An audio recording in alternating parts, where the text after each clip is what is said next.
Hi friends, இன்னைக்கு ஒரு சிம்பிளான ஃபிஷ் ஃப்ரை ரெசிபி தாங்க பார்க்க போறோம். சிம்பிள் தான், ஆனால் டேஸ்ட் மட்டும் அல்டிமேட்டா இருக்குங்க. ஃபர்ஸ்ட் மஞ்சள்தூள் போட்டுக்கோங்க, சீரகத்தூள் போட்டுக்கோங்க, கொஞ்சம் மிளகு பொடி போட்டுக்கோங்க. எப்பவும் போல நான் ஃபிஷ்ஷுக்குன்னு தனியாக வச்சிருப்பேன்ல, அந்த மிளகா பொடி யூஸ் பண்ணியிருக்கேன். இது இல்லைன்னா ஒன்றும் பிரச்சனை இல்லைங்க. மிளகா பொடியும் கொத்தமல்லி தூளும் எக்ஸ்ட்ரா சேர்த்துக்கோங்க. அதுக்கப்புறம் சோம்புத்தூள் கொஞ்சம் போட்டு, இஞ்சி பூண்டு பேஸ்ட் போட்டு, உப்பு போட்டு நல்லா ஒரு மிக்ஸ் போட்டுக்கோங்க. நல்லா வந்து ட்ரையாக மிக்ஸ் பண்ணிட்டு அப்புறம் தண்ணி தெளிச்சு நல்லா பேஸ்ட் கன்சிஸ்டன்சியில் மிக்ஸ் பண்ணி வச்சுக்கணுங்க.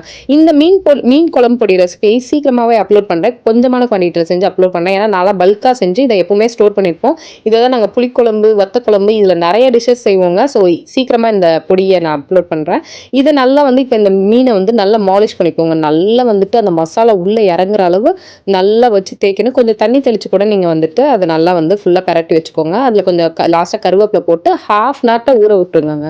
அப்புறம் ஒரு பேனில் எண்ணெய் ஊற்றி நல்லா ஹீட் ஆனதுக்கப்புறம் இந்த மீனை போட்டு ஃபஸ்ட்டு ஒரு சைடு ஃப்ரை ஆகணும்னா நெக்ஸ்ட் சைடு ஃப்ரை பண்ணிக்கோங்க. இது ஒரு 5 மினிட்ஸாக இது ஃப்ரை பண்ண ஆகும். ஆனால் டேஸ்ட் அல்டிமேட்டாக இருக்கும். கண்டிப்பாக நீங்களும் ட்ரை பண்ணி பாருங்கள்.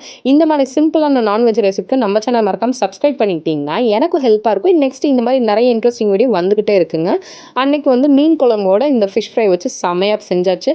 நீங்கள் இந்த மாதிரி வந்துட்டு மீன் ஃப்ரை பண்ணி கண்டிப்பாக இந்த சண்டே சூப்பராக மீன் குழம்போட அண்ட் நம்மளோட இந்த ஸ்பெஷல் மீன் ஃப்ரையையும் செஞ்சு சண்டே சூப்பராக என்ஜாய் பண்ணுங்கள். நம்ம சேனலை மறக்காம சப்ஸ்கிரைப் பண்ணிக்கோங்க. இந்த வீடியோல பை சொல்லிக்கிறேன், நெக்ஸ்ட் வீடியோல ஹாய் சொல்லிக்கிறேன்.